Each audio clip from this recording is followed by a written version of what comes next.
name's Kenshi. I'm a father of two, and I live here with my beautiful wife. I was born in Australia, but I'm of Japanese descent, and currently I'm in the fire brigade. Yeah, back in Perth, you know, you get like snap ahead. Like, you know, early on when you're young, it's like Ching Chong, Chinaman, and bloody, what else? Always with the small penis thing. Like, seriously. I remember one time Dad took us on Anzac Day, he took us to Kings Park, which is in Perth, and they always have the whole, everyone's there in their uniform and heaps of people, and they do the silence, the minute and whatever. And he took us there just to show us, but at that time, when I was quite young, you know, Perth in a way is like a big country town, and you know, obviously you do cop racism and stuff, that's just part of it. But I remember he took me, this one particular time on Anzac Day, he took me there, and I was surprised, and Dad got quite annoyed, but he sort of expected it, but I think he took me there for a reason.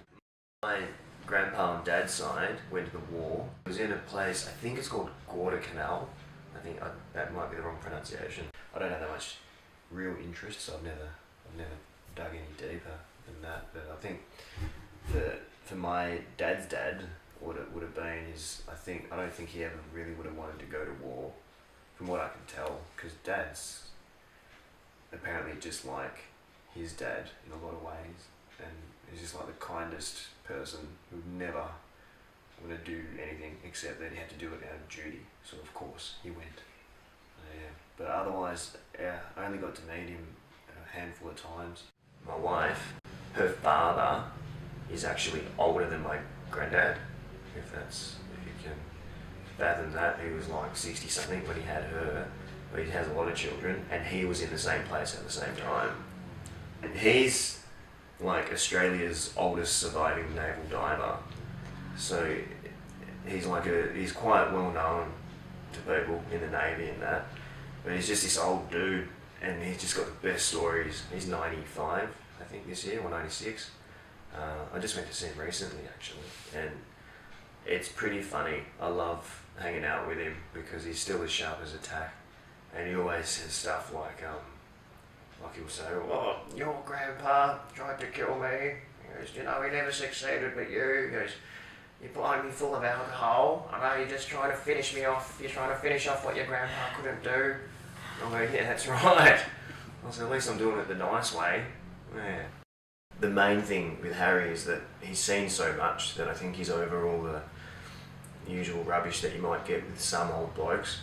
So he's gone through the whole gamut of everything, the hatred, and he wanted to kill people, Japanese, whatever. He's gone through the whole thing and lived this whole life, and then come back to, you know, it doesn't even matter what colour you are. It is. He has a lot to say about what's wrong with white Australia, a lot, and yet he's probably one of our most celebrated heroes for this country, especially for white Australia.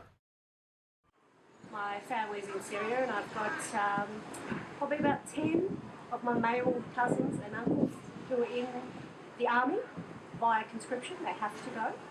So they've been there now for 4 years, fighting a conflict that they may or may not agree with, but they have to do it because they're not allowed to leave. For us, it's that constant thinking of, are they okay? Is anything happening?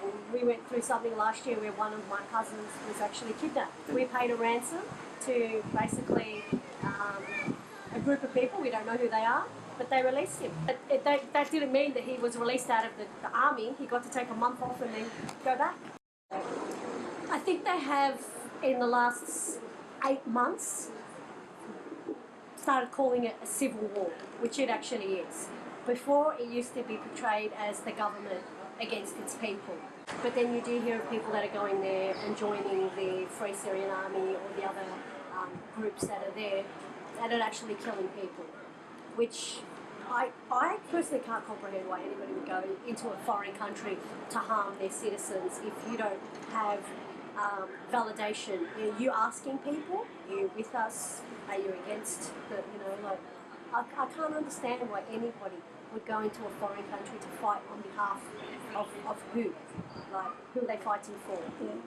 I don't understand who they're fighting for. Look, at the end of the day, anybody who's there knows that people that are in the army unnecessarily, they don't want to be there. After fighting for 4 years and seeing some probably horrendous stuff, a lot of them, they just want to go home. Some of them don't get to see their family maybe once in 6 months. Once in 18 months, you get to go home for a couple of days. Like, some of them just want to go home. They don't want to fight anymore. And a lot of them don't believe in what they're fighting for anymore, so they're quite disillusioned.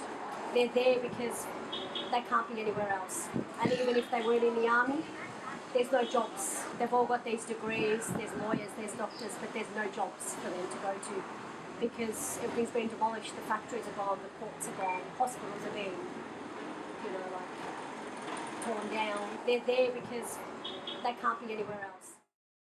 So my name's David Pickering. Yeah, I'm Lauren Banting. I work at Victoria University and I'm also working on the Sons of the West program. So we've got an English side, and obviously on the Allies of UK, great-grandparents went through our World War II, and obviously that led on to an effect of the family, and we do consider that very important. She was a nurse, and she looked after a lot of the sick and a lot of the critically wounded. And she was in the first line of critical care.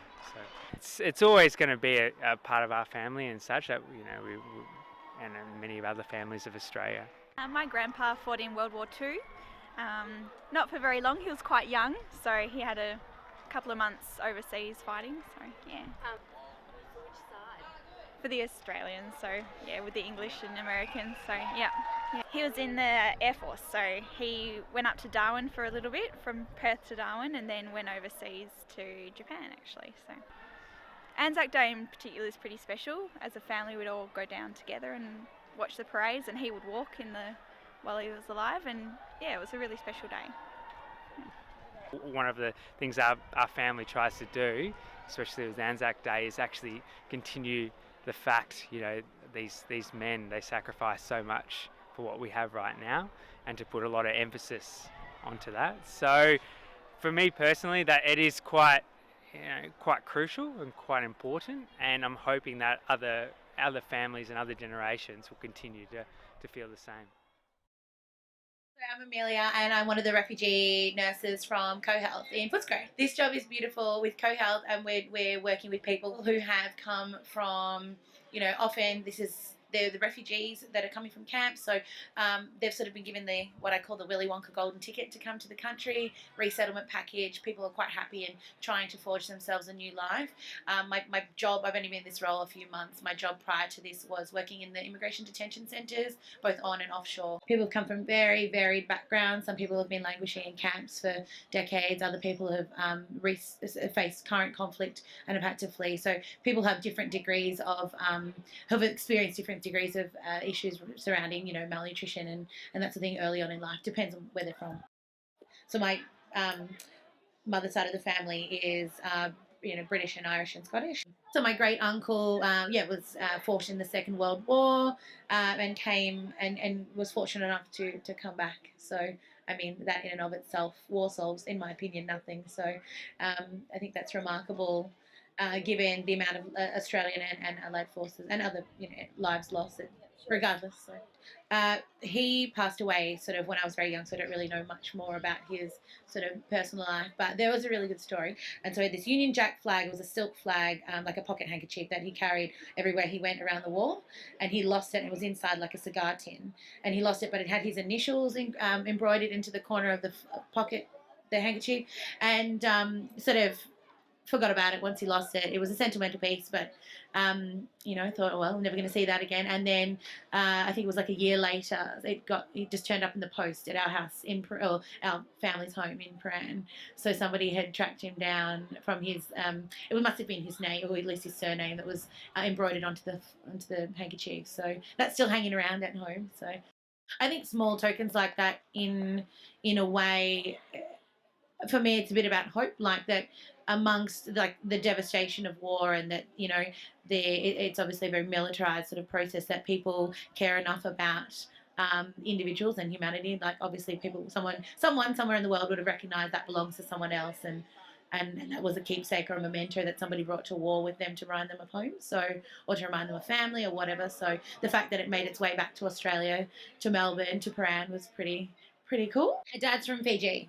Been there once. I was there when I was sort of in year 9, and the political situation has gone in sort of ebbs and flows of it being really dire and then things dying down as it does, you know, here and abroad and everywhere else. So, but yeah, Pacific Islanders, pretty laid back, chilled out folks who, again, in that context of living in a place where there's a military coup, just continue to try and live their lives as normally and peacefully as they can. My name is Sara. I'm from Egypt. Yeah, I came here 9 months ago. Yeah, with my husband. It was hard. There was a lot of crying and yeah, and sadness, but with time you get used to it. Yeah. Are you worried about your family in Egypt? Of course, sometimes when you hear the news, when you see these things happen, but after all, yeah, there's communication, Skype. We can always check on them and be sure they are okay. You know, sometimes you don't realize how difficult it is unless you are seeing it from outside. But when you are in it, you get used to it. It's the normal day. Yeah, when the roads are stuck in the roads for hours. For example, the chaos in the traffic, you get used to it. It's your normal day. Sometimes when you get here and start to look back, oh my God. New generations are becoming more involved in politics, society. They are become more aware of the importance to have your own opinion, to express yourself, and it's a good thing, yeah. The more your life become hard, the more you start thinking about today, how can I get by today? And then when things are better, people are relaxed, they come to remember and commemorate the past. So having these memories alive in your mind, it's good, yeah, it's good. It's a part of who you are, yeah.